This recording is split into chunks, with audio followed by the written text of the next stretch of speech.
We sure are. Welcome to the listening session for the city plan. This is the third of 4 listening sessions. Thank you for taking time out of your Saturday to come see us. I'm just going to give a quick overview of the city plan, what it is, what it involves, what the process is, and then we're going to listen to you folks. City Plan 2024. The city plan is a plan that is required by the state. Our last version was called the comprehensive plan. We just simplified city plan. What is the municipal plan? Go to the second slide there, Nick. It just kind of gives you the basics of what the plan is, what it involves. I'm not going to read through every bullet point, you can certainly see, but essentially it's a plan it's required by the state. There are a number of elements that are required in it. It's effective, it has to be updated every 8 years. We last did it in 2016, but it has a much longer planning horizon than that, obviously. There are required elements in it. Housing, transportation, economic activity. It also serves as our energy plan too, yes. And there's a whole part of the plan that addresses that. Grants the city policymaking power from the state required in order to amend bylaws, state grants, such not. And you will see, obviously, if you have read through the plan or looked at it all, climate change is a very front and center issue with the plan. And we had a lot of conversation about this, and we've sort of decided that we wanted to bring it to the forefront, have it mentioned right up front, and pretty much say that everything in the plan is looked at through the lens of climate change. It's that important. There are, if you go to the next thing, there are some other things that, we came up with what we call 4 guiding principles to the plan. And then we took climate change, climate resilience, and sort of elevated that above it and saying that's the overall guiding principle of the plan. And then there are 3 other guiding principles that we decided are incredibly important. These were in the 2016 comprehensive plan, and we fleshed them out, simplified, or added to them. I'm not going to read through each one, but you can see inclusive, fair, and just, thoughtful, sustainable, built environment, and then collaborative and engaged. And these 4 principles are the lens through which everything in the plan should be filtered. Everything should reflect back to these items. The preparation, the plan for the plan. Wait a long time plan. We started back in March 2022, looking at what was required. If we look back at the overall plan, July to October, we worked on the guiding principles, met with the council to sort of try to flesh out what we thought the guiding principles should be. November to January, we started to involve some of the committees. Staff met with the committees. I just want to say real quick, staff has done a huge push on this. Certainly give kudos to these folks. We show up twice a month and say, hey, what are you doing? They've done a yeoman's work on this plan. It's a lot of work. February to May, that's when we really started trying to get the community involved. We had the city poll. We had 11 community outreach conversations. We sort of started to get the first draft sections. As the Plan Commission, we reviewed what staff gave to us, certainly gave them feedback. May to August, that's kind of where we are right now. A first draft has been published. And just everyone's aware that draft is static. We're not changing it with each time we get feedback because we want to make sure everybody's on the same playing field in terms of what they see and what they're commenting on.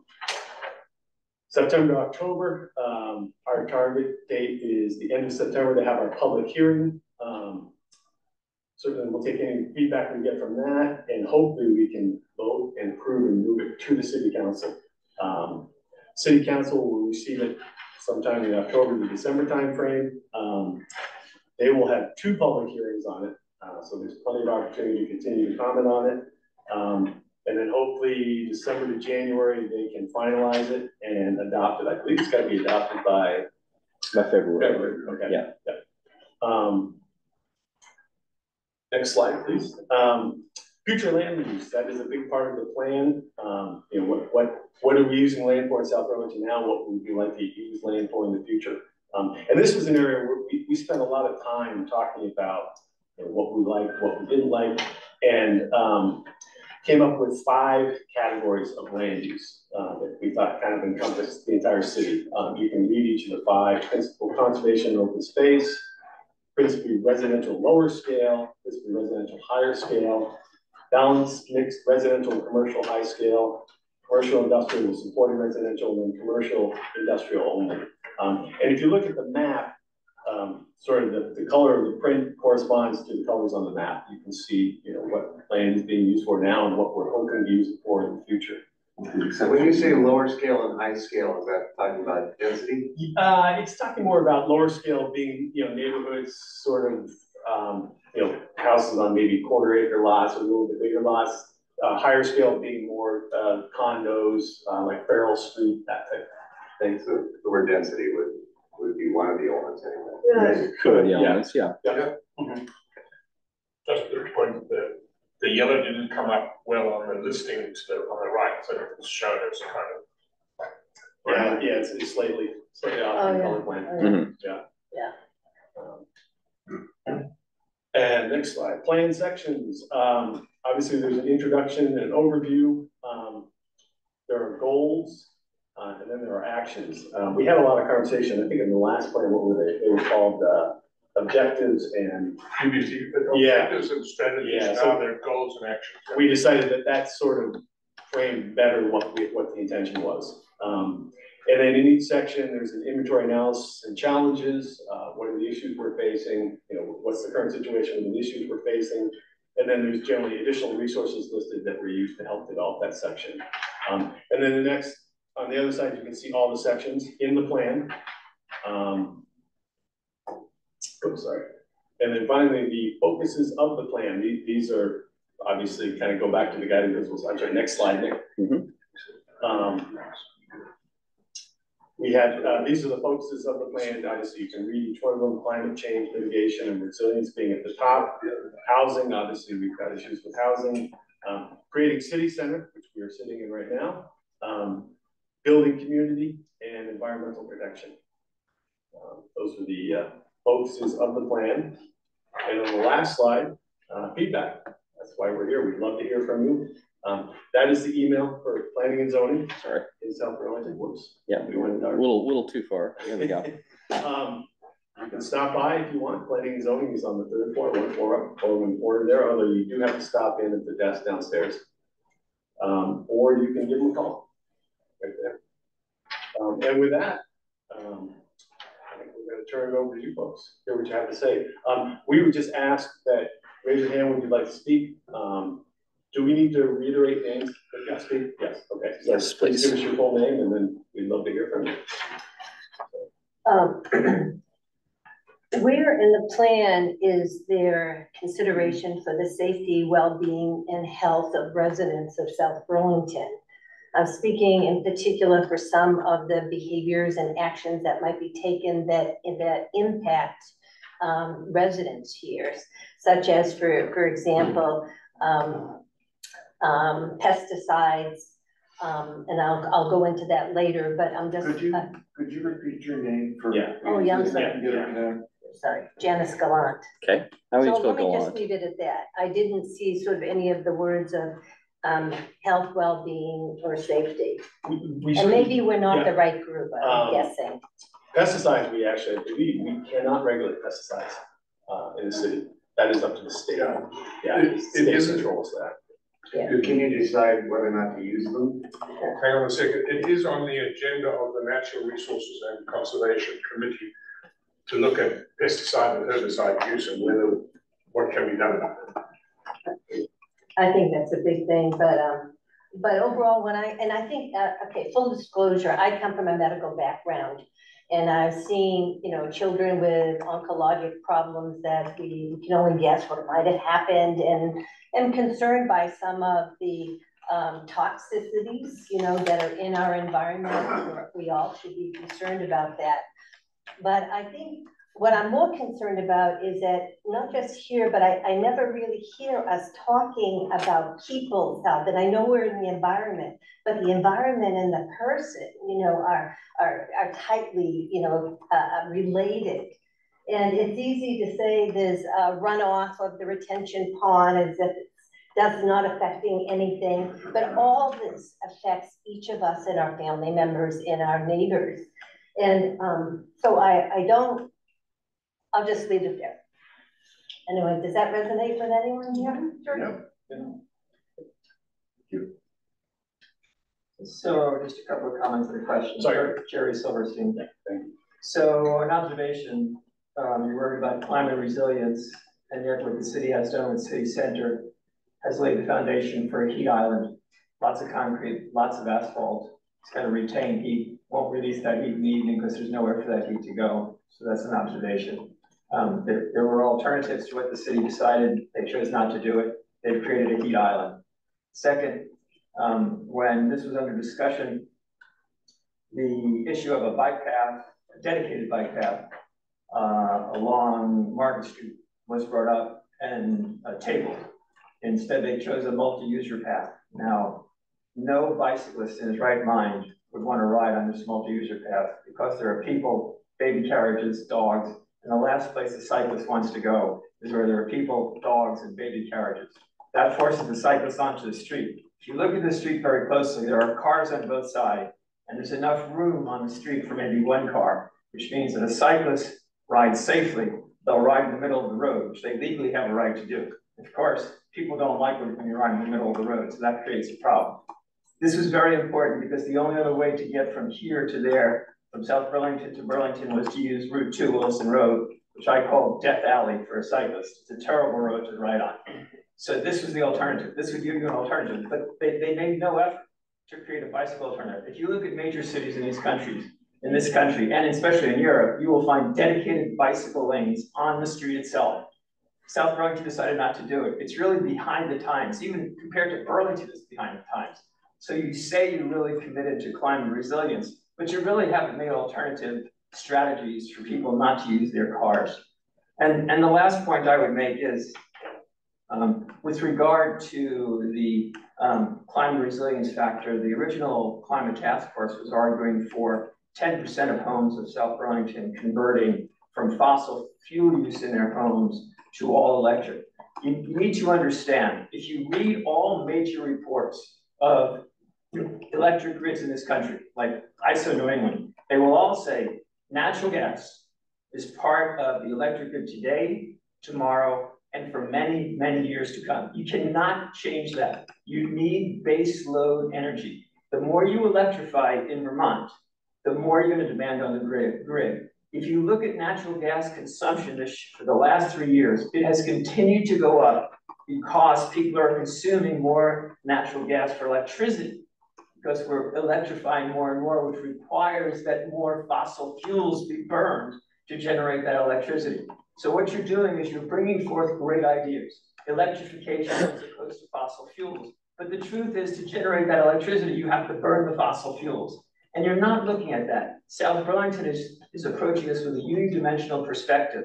We want to electrify because we don't want to burn fossil fuels, but they're ignoring every major energy report, which says to generate that electricity, we have to burn fossil fuels. That's not Jerry Silverstein. That's ISO New England. That's all the national electric organizations which regulate electricity in this country. So you're bringing forth a great idea, but you're not looking at what it takes to implement that idea. And I think at this point, you're going to be shooting yourself in the foot. Having said that, I don't think South Burlington is going to change its plan. It's going to go ahead, in spite of the fact that all the major organizations which control electric grids say fossil fuel burning is essential to maintain the grid this year, next year, and for many years to come. So your best laid plans of mice and men, you can go ahead and do it, but you're not going to change the fact that fossil fuels have to be burned to generate this electricity. Just want to tell you that. That's having read the reports. They're dense reports. I've done my best to understand them. I've spoken to people who control the grids, and they all say the same thing. Anybody who believes you're going to get away from fossil fuels to generate electricity in this country in the near future is living in the dream world. It's just not going to happen. We're not ready to do that. Thank you. Can I get I didn't get your name. Jerry Silverstein. Jerry Silverstein. Thank you, Jerry. And if I had one thing I would say, build better bike paths. Yeah, so about that, just a couple notes. First of all, you mentioned Route 2. You know, I ride that actually every day to get from Burlington, where I live, to here. I agree with you that there are major safety issues with that route. And to that end, the city has, I'm sure you're aware, has commissioned and is currently contributing to the design of the east-west crossing, which is going to be a completely grade separated, bike pedestrian only bridge that's going to cross the interstate at that. So that design is undergoing, and we're currently at the stage where we're exploring the connections on the landing on either side right now. So I encourage you to use Route 2 to get there. Well, we're actually trying to make it so that that's not necessary in both directions, or if it is, that there is a its own separated safe approach to that. So what I would suggest is keep an eye out for upcoming sessions on those access routes, because we are going to be holding those, and we are going to be seeking public input, and we would really appreciate your comments for that. The best way to do that, and progressive cities do it, is part of the roadway itself. Yeah. Has a dedicated, isolated bike lane. Yeah, we're exploring a number of different options, including devoting road right-of-way sections. And I can talk with you a little bit more afterwards. I would also note that Burlington the city is also undergoing its own Main Street connection study right now. Part of that is exploring connections to this planned piece of infrastructure, this bridge. So that's another place that you might want to consider devoting your attention, because it is a collaborative thing, and having Burlington's plans align with ours is really important. So we're working with them. We really appreciate people getting involved in that, though.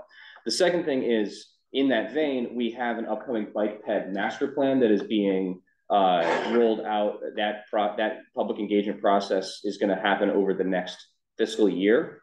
And I'm working with our public works staff to get that crafted. We have CCRPC, the Regional Planning Commission, and a consultant who's yet to be chosen, who are going to be drafting that. And we're also going to be holding a series of public engagement sessions on that. We'd really appreciate it if you could come to those. Let me just address the bike pedestrian. So yes, and we'd like to just. Yes, I'm sorry. This is not going to be a discussion. We're just going to listen to them and take down. Yep, absolutely.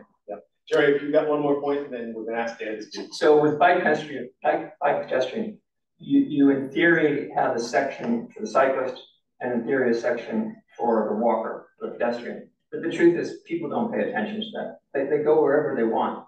It's really not safe to have dedicated cyclists on a multi-user path. It's just not safe for the cyclist, and it's not safe for the pedestrian. You need to build dedicated lanes on the roadways. Having said that, I understand it's a space issue, and in many cases, there just isn't the space. So you're between a rock and a hard place. It's a problem. Thank you. I defer back to the original speaker so she can finish. You guys keep listening. Yeah. So. Okay. Thank you. That was important, Jerry. I haven't seen it for a long time. Many years. Wow. So really what I'm talking about is, should I just talk about what's on my mind right now, or do we have any particular topics that we should do? If it's related to the plan, yeah. Okay, related to the plan. I think I just mentioned about health and safety, and I did mention about some of the pesticides that are used within South Burlington. And I think I heard someone say that that's not our prerogative. We can't do anything about that. We can't regulate it. We can't regulate it, which is good to know. I always like to know which box I'm in, but it would seem to me that we still can offer or probably demand that companies, for example, tell homeowners, you know, how to respond when they put the chemicals on the lawn. Let me tell you what I know to be true.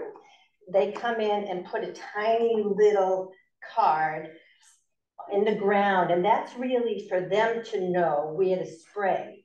It has really nothing to do about information for the homeowner. I've had several experiences, but one experience was we had a new homeowner who had just moved in and was walking a little white puppy. And I knew that True Green had just been on that property within about 20 minutes, right? And they were around the corner, and she had no information about what was going to happen to the lawn, and the dog was on the lawn rolling around. And I said, I don't think you should really be allowing the dog. She says, why? And I told her, and she had no idea that was a problem. So I think that I have lots of information about True Green and what's happened. I also think that, you know, you look at Canada and they've been able to ban things that are very, very harmful.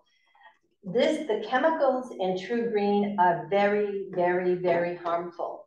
And if we can't regulate the use, then we ought to at least be able to regulate or provide or make the organization, the business, provide to our people the information that can keep them safe. Because right now that is not happening in my experience, and it has never happened. And we have gone through this sort of many times, because I'm an original owner and we've talked about it. I mean, who can't, I mean, everyone should be, and I'm sure is concerned about this, but yet nothing is done. I mean, I certainly think we talk about, you know, runoff into the lake. And so all this that's put on the grass is running into retention ponds that are going into the lake. So everything has upstream and downstream consequences. So to say like, oh, they have the right to do this. Okay, maybe they have the right to bring in their equipment and spray. And by the way, for those of you who haven't seen it, none of them wear masks. None of them wear anything that would keep them safe. And there was one day that the wind was very high, and this young man, I mean, he must have been like 18, was spraying, and everything was coming over him, all the chemicals. Yes. So I said we can't regulate it, but you can. Your homeowners association can decide on this issue. Yes, my homeowner association has a love affair with green grass that all looks alike. That's the first thing, the major love affair. And this happens all over the country, all over the world. If you look at Canada, they have the same problem. So it's not like we are weirdos, right?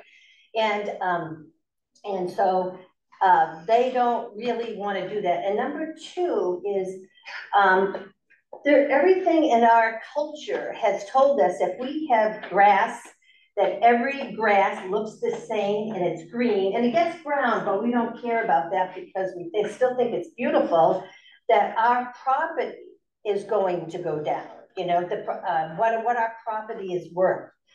People always bring this up, that their grass is going to affect their investment. I have an anecdote for you.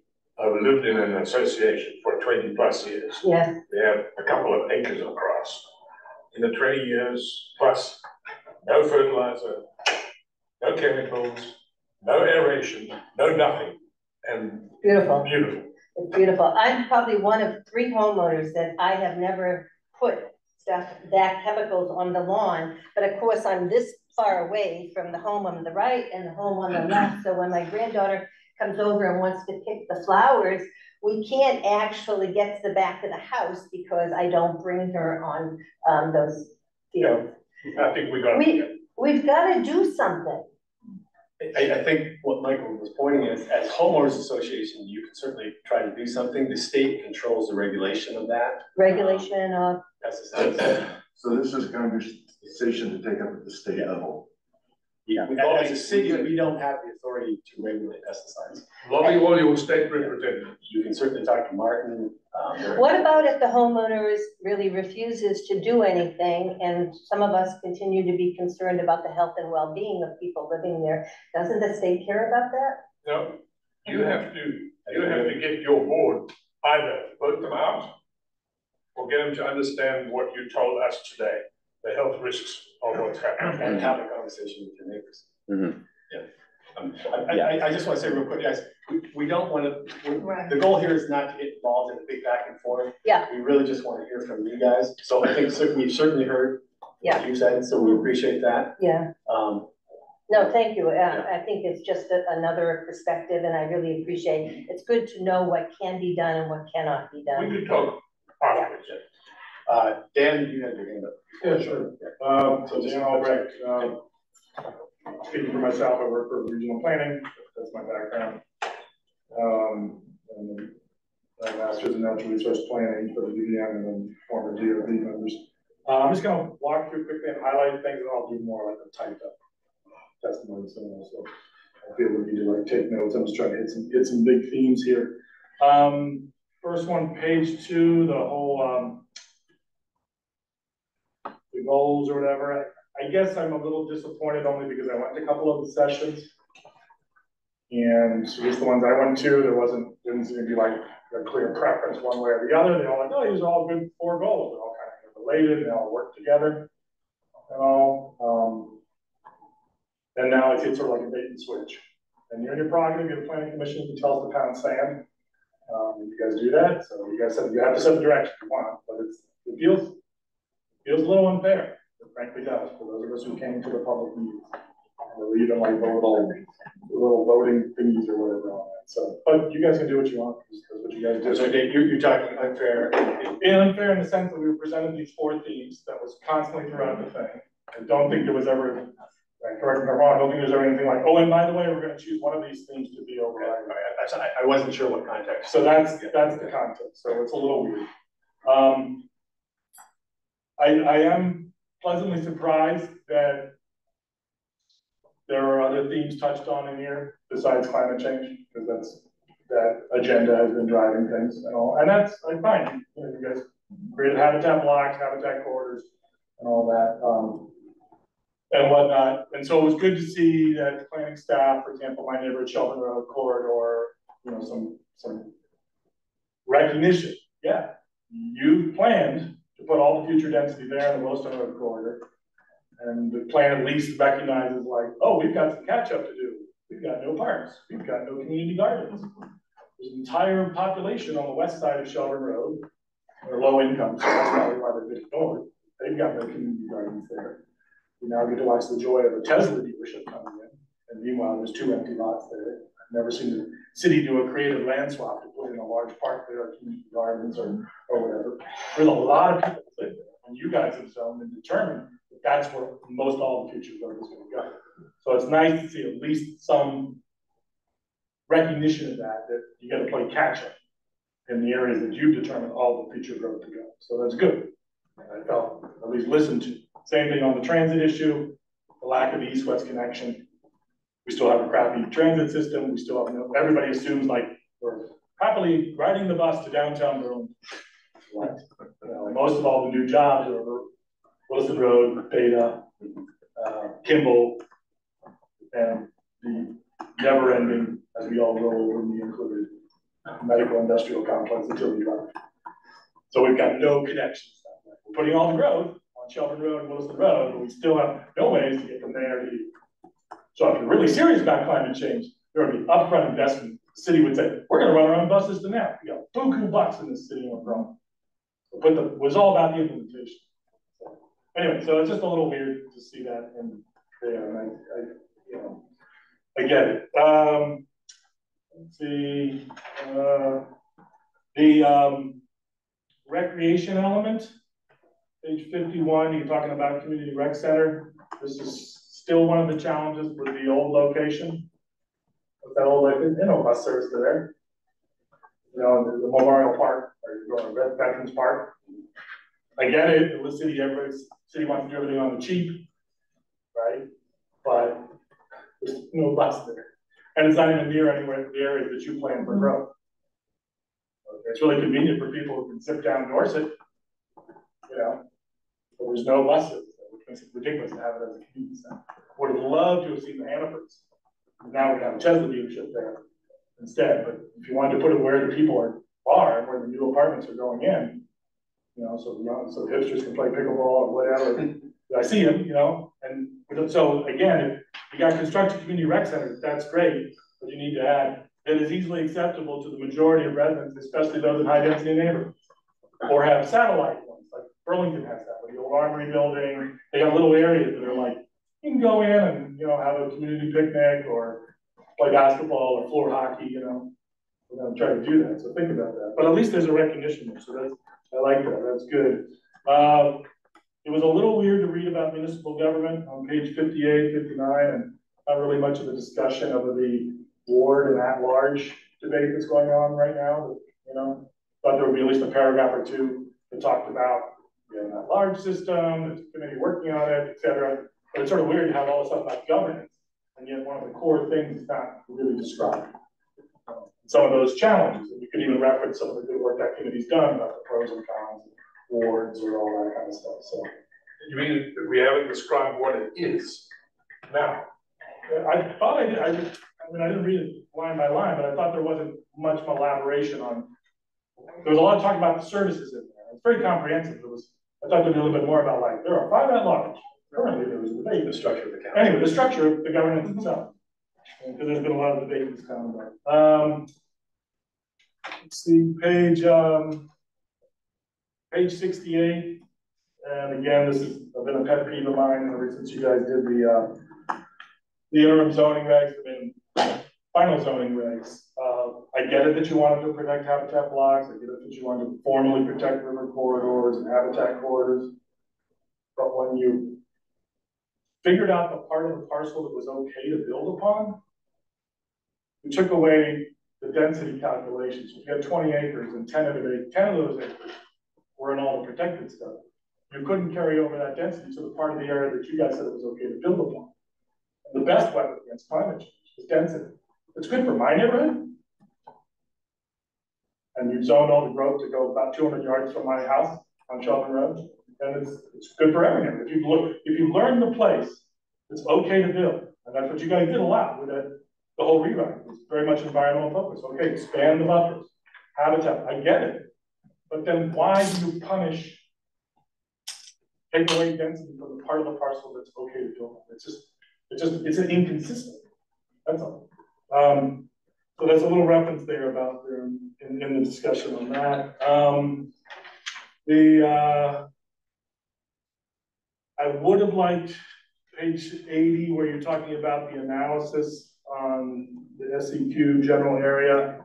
And in the other neighborhoods, you've often talked about how there's not quite enough density there, or there's no connectivity to commercial and activities. I recognize the improvements to be in those neighborhoods, but those same arguments that you're making about connectivity, density, and fighting climate change are not applied to a large block of the city that's zoned low-scale residential, or not low-scale industrial, but primarily conservation. And it's not to say you do a wholesale rezoning, but there's certainly room for more infill, pockets of commercial.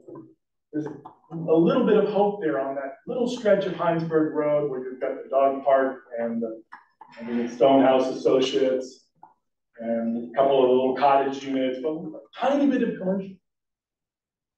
And we just need a little more. It's not to say you just wholesale change. I get it, everybody's got their big home there and big lots, investment. You're never going to change because people would light their hair on fire. But I, as a Shelburne Road resident, getting a little tired from an equity standpoint and a climate change standpoint of all those people in that area getting in their car for everything. There's no commercial there. There's no density. So if it's all really about climate change, then we're all in this fight together. So anyway, again, I think there's little pockets of, there's examples of them to show what can work. It's not a wholesale, mile by mile by mile, it all becomes commercial. There's certainly nodes that could have something so that people aren't commuting to go to all the grocery stores or yoga or a coffee shop or a restaurant or something like that. It's good. I do like some of the references again to community level parks along Shelburne Road corridor, public gathering. I'm very close to all the Odell apartments, all the Section 8 housing in there. And you got Farrell Park, which is a couple of blocks away, but it's hard because it's like that whole neighborhood there, you have high density. You got the grocery stores, it's nice, but there's no like park or activity right there for them. It's a little bit of a challenge here. It's great to have all the apartments, right, which is great, but if there's not stuff to do, like what the kids do, all of that, we heard that in one of the sessions, people saying the kids got nothing to do here, they just moved in and stuff like that. So, but at least there's a recognition, so I like it. So, yeah. So again, yeah, very comprehensive. I like, at least I think there's a nice recognition of some of the human challenges and sort of like the reinventing or whatever and stuff. And I just think it needs to be applied a little more fairly across the city. And again, there's a cost benefit analysis of like, okay, you can keep this meadow open. And I can see the push that's happening now. There's no doubt about it. You have the habitat corridors and the river corridors and the wetlands now mixing these meadows. Okay, because God forbid we have a house that we can see. But again, there's parts, especially when you think about hundreds of jobs at Tilly Drive, hundreds. And yet there's no density to the south of it a little bit. So that's just, I think there's ways to tweak it and stuff. And it's a little bit of change. Like, okay, I get it. You've been sitting here living in your house and you've never had to look at a neighbor. But density is good for everybody. Density is good for my neighborhood and Williston Road corridor. It's good for everyone. So that's all. But it's a very comprehensive. I do like that. It's very aware of the human challenges we got, the reinvention of it's transitional. I like it. There's some good stuff in there. It's going to come down to the implementation. Who's going to make that push? Why wait on the GMT model? Let's do it ourselves. Let's have a shuttle bus. There's nothing but go, like we all do. Up Shelburne Road, Kennedy, back around, up, this little circulator. That's the way that we all drive. So, but thank you for your work and the staff as well. So, thank you. Thank you. Thank you. Yeah. So, I'm Richard Finkelstein. So I'm just a regular person with a background in planning stuff. So I can say anything really profound, but I want to thank you for all the work you're doing. Just a couple of things. I live on Blackberry Lane. It's a small condo development right off of IDX. A lot of people don't even know we're there. We're very close to the Shelburne Road corridor, but we're also close to the Vermont Commons School, and our backyard is the Hort Farm. Lucky. So it's kind of an interesting location, and I've been there 9 years. So just a couple of comments. One is that I totally agree with the young woman here who's been talking about the health concerns with pesticides. I just wanted to just second that. We use pesticides, and one only comment I would make is there room for South Burlington to provide education to the citizenry about health concerns? Because I found like our neighbors are great. We have a really wonderful little community, but a lot of them, it's total news to them that pesticides might be unhealthy. It really is total news. They either don't know about it or don't care. And so, it's really a matter of public health. It may not be your mandate to do public health, but this is a public health issue. And the other issue is the Shelburne Road corridor. It seems to me from a plan, just like a regular person, that we seem kind of ambivalent about the Shelburne Road corridor. On the one hand, it's heavily trafficked. And over the 9 years I've been there, the traffic has increased on Shelburne Road. And that's understandable. Totally get that. But the noise level has increased as well. So noise and how to abate that, how to think about that, because I can walk from where I live to Hannaford's, to my bank. I can actually walk, and I do that fairly often. I do my shopping. I just walk in Shelburne Road. My friends think I'm crazy to walk in Shelburne Road, but I kind of like it, and I don't drive. and I try to reduce my car usage. So just from a planning perspective, sometimes I'm not sure what the future is for that area. I like the mix of housing. Since I've been there 9 years, a number of apartment buildings have gone up on Shelburne Road. I think it's great.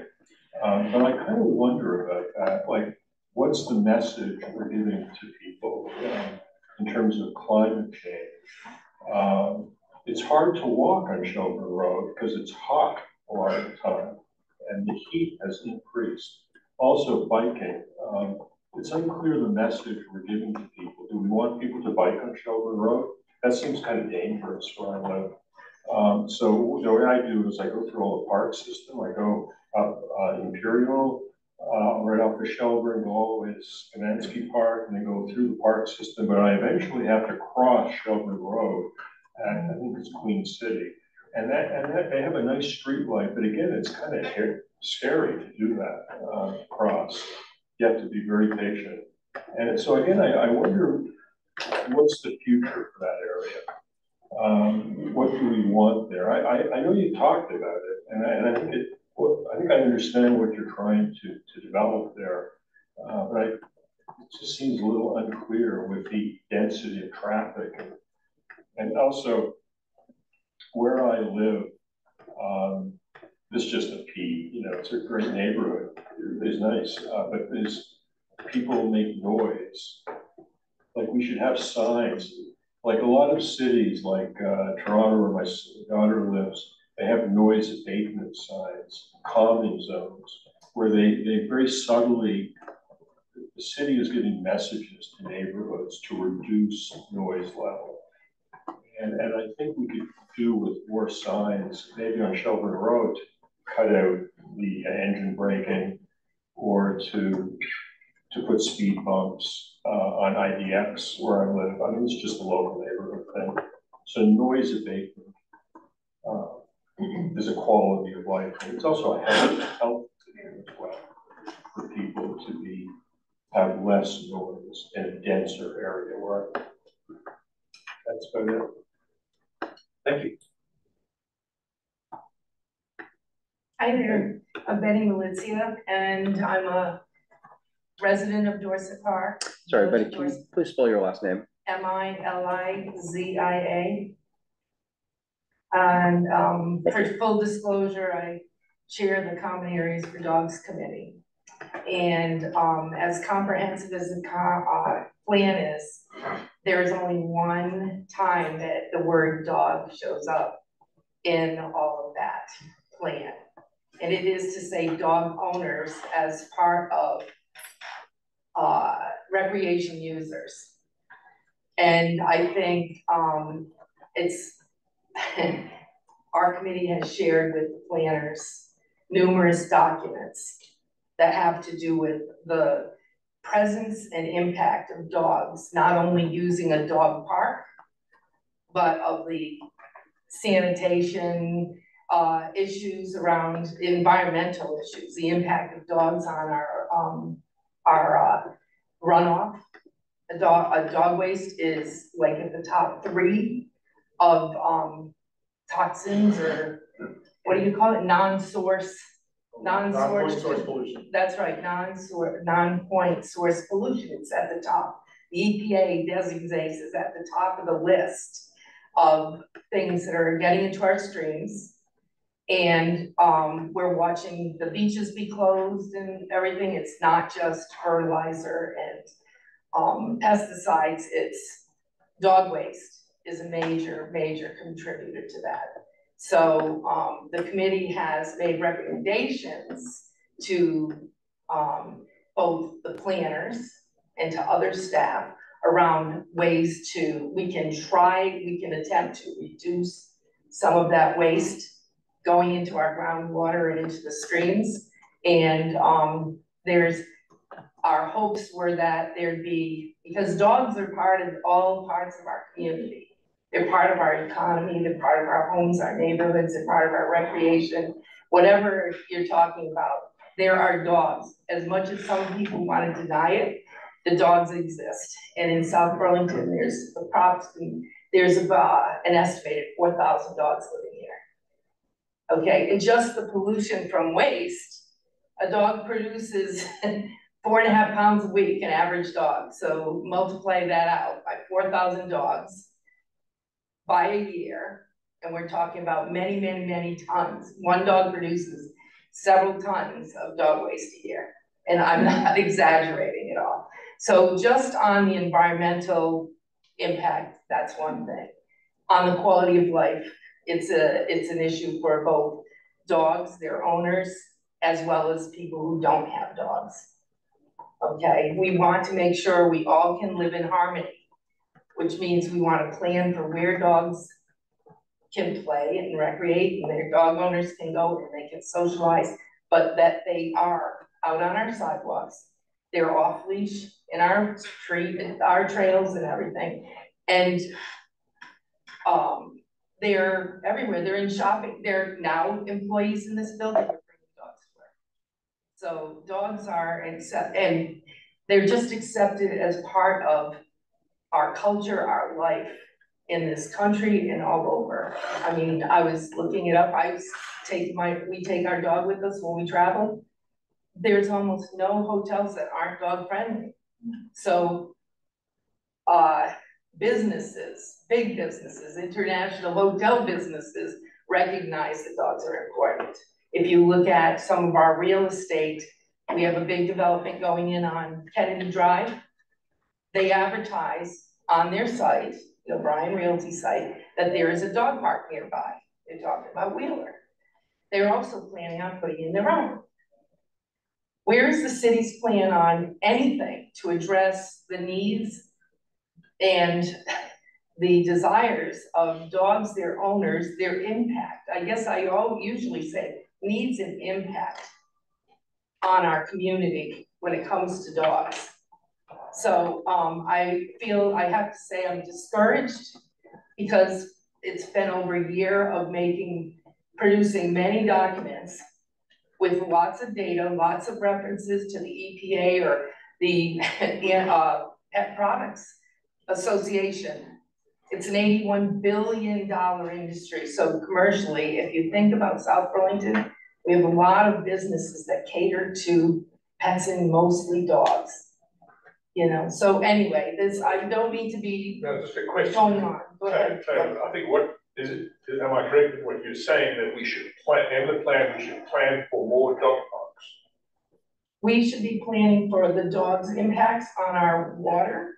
We should be planning for the dogs going into businesses. We should plan for, when you guys had your retreat a couple of weeks ago, I attended that, or not you, I shouldn't say, you were there, Michael. Yeah. And Jesse pointed out that there was somebody outside with a dog. They were walking their dog. It was the evening. Where do you think they were going? They were looking for a place to take their dog to relieve itself. Where do you think, where in this area is there for a dog to go and relieve itself? The schoolyard or over in the new park that we're developing over there? The big buildings with, I don't know, 40, 50, 60 units in them have no relief areas for the dogs. Go to the airport, they have one. You go to the airport, all of these hotels we go to have dog relief areas, but I've been told, and I've heard at meetings, that that's only if the developer allows dogs. Well, I got news for people. Developers are marketing to people with dogs because over 50% of households have dogs. So it's, you know, head in the sand if you don't believe that developers are marketing to dogs. So if you would somehow, I don't know how you do it, it's the 11th hour, but that plan has none of the things that our committee has brought forth as concerns and ideas on how to address the presence, impact, and quality of life issues that include dogs. We need to make it a safe community so everybody can enjoy it. Everybody enjoys it, whether you have a dog or not. Dogs shouldn't be a problem for people who don't want to be around dogs. But dogs shouldn't be, we shouldn't pretend they don't exist. The only time we talk about them is when there's off-leash dogs or when there's dog waste. People don't want to see it. And we have one one acre park for 4,000 dogs. So, anyway, good job on the rest of the plan. There's a piece missing out of it, and it's something that kind of threads throughout all of these different aspects of community life, you know, for all of us, whether it's the environment or, you know, leisure activities, quality of life, who's gonna live here. Millennials don't have, Gen Zs don't have children, they have dogs. And they look for where they live based on those kinds of amenities. And talk to some of the realtors and talk to some developers. The big developers, they know it. They're planning for dogs to be living there. That's how they attract young professionals. We want young professionals who don't tax our resources. They have dogs. So thank you. I will get off my soapbox. And equity, that's the other thing. Deanne, we've talked before about equity around dog, having places to bring your dog. We only have the one up at Wheeler, and hopefully, the one at Farrell is gonna be addressed. Been waiting 2 years for that one to be fixed, so anyway, that's, thank you. Thank you, Betty, appreciate it. Sorry, we have someone with their hand up on the Zoom call, and I'd like to shift to Nora, please. Nora, if you wouldn't mind unmuting yourself, that'd be great, thank you. Great, thank you. Thank you, everybody, and thank you again for all the work and having these meetings and for having them off work hours so that people can attend. I was at, go ahead. Full name for us, please. Yep, my first name is Nora, N-O-R-A. Last name is Senecal, S-E-N-E-C-A-L. Thank you. And I was also here on Thursday, earlier this past week. And at the end of that meeting, there was a comment about the introduction and the elevation of climate change above all the other elements. And so I just want to speak just briefly about that. During our meetings, there was 11 meetings during the winter time of 2023, just this past winter. And I went back and took a look at those meetings. And in those meetings, what was presented was these 4 elements that the plan was going to be based on: human-focused, inclusive, just, fair and just, climate change oriented or climate resistant, resilient, and opportunity oriented. Those 4 values were presented to us as being equal. They were not presented on a hierarchy. And I was at 5 of those meetings. So and then I went back and looked at the notes from those meetings where we ranked those 4 elements, and 88% of the time, people did not choose climate resilient as their #1 topic. They chose human focus. So there was only 9 where people, where the notes reflect a hierarchy of what people were most valued. Human focus was the highest at 4, inclusive, fair, and just was 3, climate was 1, and opportunity oriented was 1. So again, 88% of the time, the citizens of South Burlington are not choosing climate resilient as the #1 of the 4. If they had to prioritize,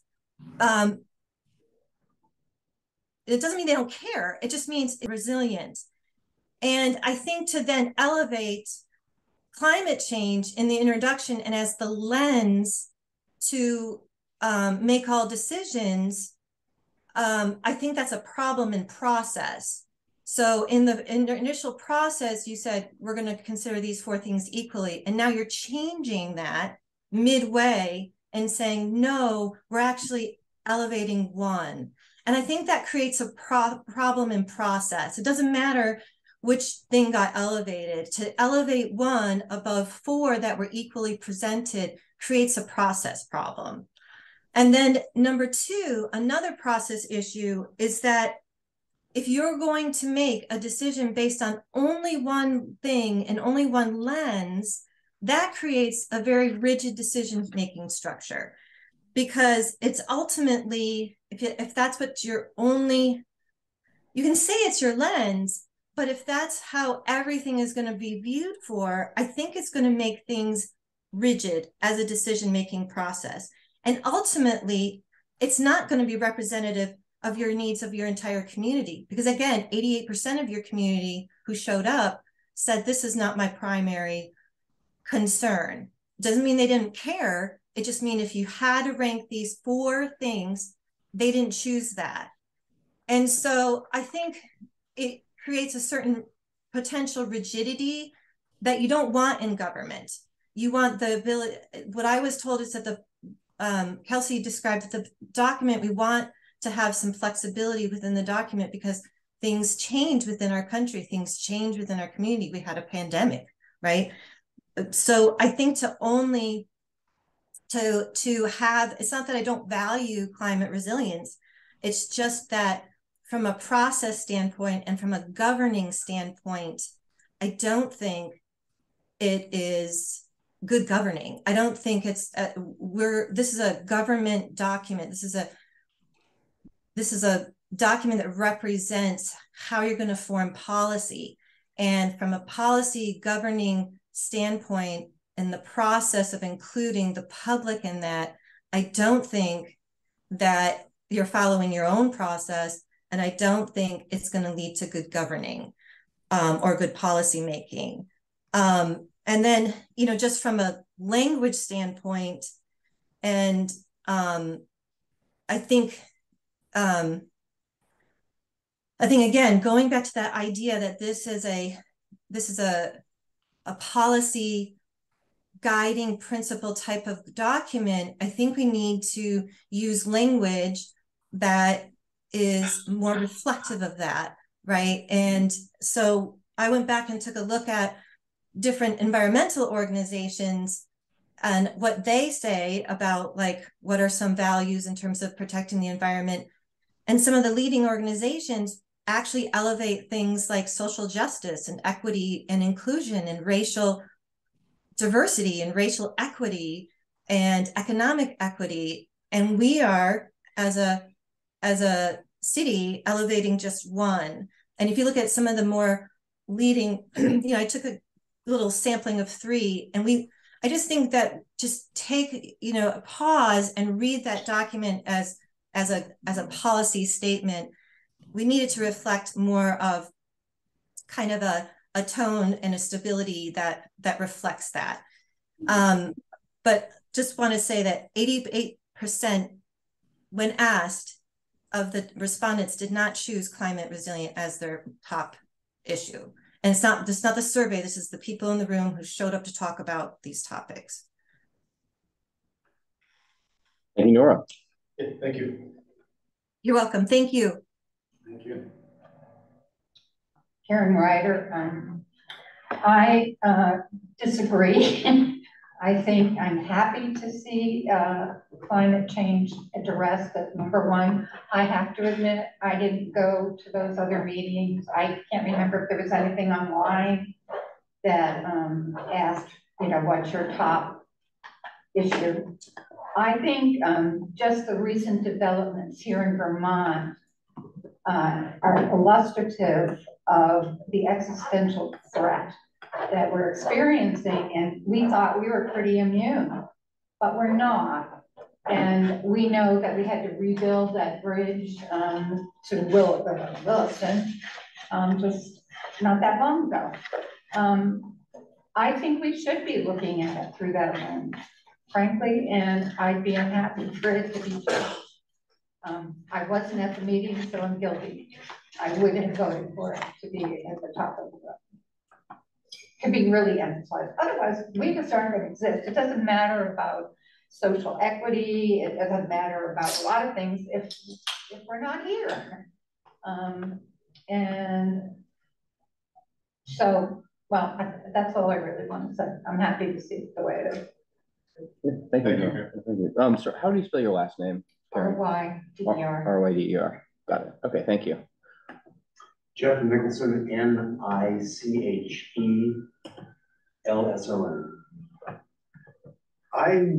like the way you guys are going. I like where you guys want to get to. I'm having a hard time figuring out how you're going to get rid of the cars. The cars are just everywhere, and it doesn't matter whether you're talking about global warming is about cars, but equity is about cars, because the people who can afford the Teslas are going to be able to go wherever they want, and the rest of us are going to be stuck with what we got. We got this nice inclusive city center now, so we can have a center of everything. But I got to tell you, if I got to be in my car, I avoid Dorset Street with every fiber of my being. And there's just I live here, which means I'm in the median between Williston Road and Dorset Street, which means starting about 7 o'clock, the noise wash. It's like being at the beach, because the noise is just so constant. My neighbor didn't even notice it. And then I went over to her house in the evening and I said, "Now do you hear it?" And she said, "No." And it's just, I see, so we don't want induced demand, right? We didn't build a lot of parking spaces here because we don't want people to bring cars, but then we end up having to rent the stuff across the street because we need places for cars. And even like the new thing they just announced in Burlington, you're going to build a lot of density. What are you going to do about the cars? Well, there won't be any cars because we won't have parking, we won't have places for cars. That doesn't take care of the transportation requirements of the people that live here. So this is not really a city center anymore because nobody except the people that live here can get here. And I don't know, in agreement with bicycles, a lot of us use bicycles. I ride a bicycle, but it's not going to be the transportation plan for everybody to get to work every day and go do their shopping. You got to figure something out. And the local bus service is great. I love those guys for what they're trying to do. They are accomplishing a lot. But I know we subsidize that bus, and their last analysis showed that what we're subsidizing is people from the Old North End getting to the big box stores in Williston. So they're just driving through. We tried to charge the rental car companies for using our roads that way. We subsidize the bus companies to use our roads that way. It doesn't get into our neighborhoods. I bought my house here, part of the motivate, well, I probably would buy it anyway, but I was really excited that there was a bus that I could take to work, and then canceled that, goes in one direction. But I think so what we're gonna have to figure out how to do is how to get people to where they need to go and back. And I just don't see what the plan is for that, other than to say, well, we're going to plan to not have cars. What are we going to have? You mentioned maybe we have some local transportation system. Maybe the CCTA or Green Mountain Transit, or whatever they call it now, is good for what they do. And we're going to have to figure out something here. If I need to get down to the Dorset Street thing, maybe I don't have to take my car right there. When we had the plan to build stuff and not make parking, that didn't accommodate for that. It's great for the developers. Now I can build without having to take responsibility for the transportation impacted by construction. We build a lot like that, but it's not going to solve our transportation infrastructure needs. So I'm just looking for more clarity on how we get from where we are, where we've decided our transportation is everybody's going to have a 2-ton vehicle and drive wherever they want, to that's not going to be viable economically, equitably, global warming wise. What's going to be in between? How do we transition? And I don't really see the details there. It's not sufficient. Maybe a question for you. Given the population that's already here and will increase in this general area, would a transportation hub like the one in Burlington be partly satisfy the requirements that you're talking about? One would have to look into. What I'm saying is I don't see any direction. So yeah, as a transportation hub, well, where are those buses going to go? Are they going to go to the big box stores or are they going to get into our neighborhoods so that our people can get, like last time I went to one of the Green Mountain Transit things, they said, well, if you're 10-minute walk from a bus station, my neighborhood was going to get cut out because supposedly I can walk to the mall or to Williston Road in 10 minutes, and now you're close enough. That's not going to cut it. There were people in my neighborhood, and ours actually got half saved. There are people who have mobility issues, and some of us just aren't as young as we used to be and don't get as far in 10 minutes as we used to. But if you're trying to think of how am I going to get where I need to go every day, or the occasional trips where I'm going to, how are we going to do it? So I mean, it comes to my mind that a transportation hub depends on what you're hubbing. Like there's a good place for everybody to go. If this is your city center, then yes, everybody on your transportation system is probably going to have to be able to get here. But what is that? Is that from the old north end or the new north end of Burlington to Williston, or is that from my neighborhood to the place where I have to go to work or shop? We've got places up here, Williston, probably not South Burlington, but the point is they have lots of employment available and they can't hire enough people. And then we have people over here we can't get jobs, but there's no way to get those people from here to there until they can buy the Tesla under the global warming plan, which is not gonna happen. I'm just looking for more infill, if you will, on how we're gonna get people from one place to another without using the cars, because I would like to see less cars. I don't like driving my car. I don't like listening to the cars, and like I said, I don't even come to this part of town if I have to have a car. So I don't know what that plan is going to be, but that's my encouragement, is to work more on what's in between this smart towns thing we have, where there's not going to be any cars or any parking and everything's going to be great, and what we have right now, which is if I'm building any kind of development, residential, retail, industrial, there's got to be a plan for people to get there with cars, because there's no other way to do it. So is that just still what you're trying to say, as incorporate a transportation plan into the comprehensive plan, or have more of a focus on a transportation plan? Yeah, a local transportation plan and a no car transportation plan. You got pieces. We're all going in the right direction. Everything is right. It's not criticism at all. We got pieces. We got some bicycles. We got the Green Mountain Transit. We got sidewalks and walkabilities, but we're just kind of assuming that when we build this stuff, the cars will all go away and there's no transition in between there. How am I going to get to where I need to go until we get to that day? Like what transportation oriented development, I think, is a phrase you guys might be familiar with. Build the transportation first. Figure out where you want people to go, give them a way to get there, and then they'll go there. But where do I want to build? We've got land over in X place where we can build a lot of dense housing. Nobody wants to build housing there because nobody will live there because they can't get to where they need to go. If there's a transportation plan to there, everybody's going to want to do transportation oriented development. Just that stuff's going to have to come first. And I don't know whether it's going to be the South Burlington. You know, Burlington used to have trolleys back in the day, and there are ways to do such things. What's that going to be for us? That's what my follow-up question was, right now, Green Mountain Power mostly is running loose. I think what you're saying is missing is the bus lines that go up and down from between the concentrated population centers. Yeah, how do I get to what they're doing? And that's when they become viable. When you get several thousand people living around here, then public transit becomes viable, but they can't. But they're all going to be living in groups of, you know, this or my neighborhood or his neighborhood. We need to have a plan where we can't. What they're doing right now is they're saying, okay, I have 1,000 people in Burlington, New North End, and I have a bunch of big box stores in Williston, and I could profitably run back and forth between those. And so that's after everybody's built, everybody's where they're going to be, there are the patterns, and they're chasing those patterns, which is fine. That's what they got to do. They do an excellent job at that. I have no criticism whatsoever. There's something else. There's a step in there missing other than just that main corridor routes. Like, how am I supposed to get out of my neighborhood to a place where I could catch a bus? How long is that going to take me? How likely am I going to do that? Or keep my old clunker running? Your plan acknowledges this lack of. We have the north-south, you know, the Shelburne Road line, and we got the Wilson, but there's none of this. Things have changed. Like where the jobs are, it's over there. Or and same thing with Tilly Drive. Like there's no bus or Tilly Drive.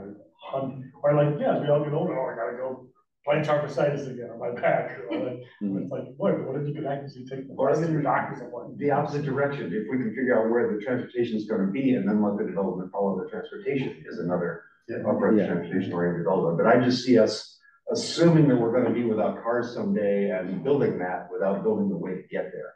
You know, when we say let's have construction downtown with no parking spots because we don't really want to have a lot of cars. That's 2 steps away from where we are. How am I going to build something and have it be useful to anybody? And how am I, as a developer, going to take responsibility for the transportation burden created by my development? Instead of saying, well, we're not going to have you do that. Cool, build it all out. And then what? So in between, how do we get from here to there? There's no local transportation plan. Do we need a local mass transit, a South Burlington chopper or whatever it is, a little bus, or a little train, or a little, I don't know. But something's got to be there. Something's got to be there. Great. Thank you. Thank you. We have 15 minutes left in our scheduled session, and by my count, we have 1 person here in this room and 1 person on Zoom who have not spoken. So I wanted to offer both of you a chance to speak. I'm completely listening. Okay. I'm really new here. I've learned so much. I did want to ask one question, quick question. Name? What, I'm sorry, Patty Buck, B-U-C-K. What money does the city bring in with licensing for dogs and cats? Close to 30,000, around $30,000 a year. So that's but it's not, it goes into the city's general fund, basically. I see. They are taking, we've asked, and they are now setting aside $4 off every license to be used toward the dog amenities. Okay. One other quick question. Catamount Run here, is that providing its own parking? This, the UVM thing next door? Oh, no, that's a good question. I think one of them has got underground parking, but I'm not sure. Might You be can that see it one. right now. Yeah. Yeah. I believe there will be some parking provided, yes. I think it's like 1.5 per unit, 1.5 spaces per unit. You know, I wish I could answer that in greater detail than I can, It's but gotten better. In the old days, it used to be like 2 parking spaces Yeah. per unit. So. parking requirements have been relaxed, but as someone who joined the planning department within the last month, unfortunately, I don't know the details on a lot of these, but I'm getting caught up. Well, we did eliminate the requirement of minimum parking. Right. Okay, so we have Donna on Zoom. Donna, do you wish to make a comment? Oh, no. Okay. No comment. I'm just listening in like the other council members. Great, thank you, Donna. Told you I was new. So, I did have one. This is sort of a process question. The plan briefly touches on education, but on the other hand, it's like the school district its own entity and the tax instructions. I get it's a reference. I think there's. I don't know if it says something in one of the goals about education, but it just seems odd. Do the goal statements include some reference to like high quality? I believe it is in community section. Yeah, it's an action rather than a goal, I think. And I mean, it's laudable, but it's like, we have no authority over it. So I'm just wondering how you can put education and good education as a goal. It's an aspiration. It's because the school board is going to be making that. Yeah, no, I mean, you have to think about both. Jerry, you can join us. Just 2 comments. I want to make sure people understand with cycling and the bridge over the highway. For about 6 months of the year, cycling is not for everybody. We should be clear about that. People think that you can cycle year round in Vermont. That's a nice idea, but the reality is it's very dangerous to cycle for many months of the year. So that's not going to be an option for transportation for many months of the year for people. I was on this area at 5 o'clock one day last week, and it was already gridlocked. Cars were backed up all the way past Healthy Living. You have lots of businesses here. You're bringing in more people here. It's great to have a transportation hub. You need to accept the fact that there's going to be a real gridlock problem in this area. You just have too much congestion, too many people funneling into the same area. I see no viable option to overcome that problem. So you want to think about what you're going to do when that problem becomes almost untenable. There are lots more people here, lots more people moving in one direction to Burlington or out of Burlington. You already have gridlock. It's only going to get worse. I don't know what the answer is. I really don't. But cycling and walking is not going to be the answer, because a lot of people think that's a great idea, and then they get in their car to go. 20% of all trips in this country are for 1 mile or less, which gives you an idea of our addiction to the automobile. You put the bike on the back of the car and drive to where you are. So all I'm saying is, you have lots of great ideas. I think it's great. Prepare for the eventuality that gridlock becomes a reality when more people are moving into this area, more cars and more of everything. What are you going to do? I have no idea, but I don't think the problem is going to solve itself. And I think we're already there. And if you, by transportation, if you meant park and ride, that's terrible. You can't have people drive into here and then take buses out. I thought you meant we're going to have a transportation system, and this might be a nexus. But that's the problem, is you got places that you drive through and places that you drive to. This is both. And the drive thing needs to be taken out of there. And like saying it's global warming, but it's also equity, because I can't afford a Tesla, and that seems like the only way people are going to be able to get anywhere. So. I just have one. It's not dog related. in the various meetings that I've gone to, and you said it just from where the world I came from, there's a lot about enforcement. There's a lot about you have to go to the state. It's not, the one thing that's missing, and I went to the retreat, the council retreat, and kept saying, well, we'll need to tell people about that, or it's a good idea to talk to people, whether it's an association about pesticides, herbicides. I wonder if there isn't room for there to be intentional, something that says, we're gonna work on educating the community. I was telling somebody the other day, that it would be good if the city had some agenda of educating, whether it's, like I said, residents around things, whether it's dog owners around thing, whether, you know, whatever it is. There's a whole bunch of stuff, and the police chief was there, fire chief, and they talk about you can't enforce these things. So, and I've said, we can't enforce off-leash dogs, you can't enforce it. So the best we can do in some of those cases is education. And yes, it's kind of like buckshot. I think some people see it as buckshot, but if we can't enforce something, maybe we should be intentionally planning education for those topical areas, you know, and it gets said, oh yeah, that's a good idea. That's what I heard that night. On a number of things we heard that. Outreach and education should be, I believe, should be part of the strategy we use to we need to get to the community. We want to get to the citizens.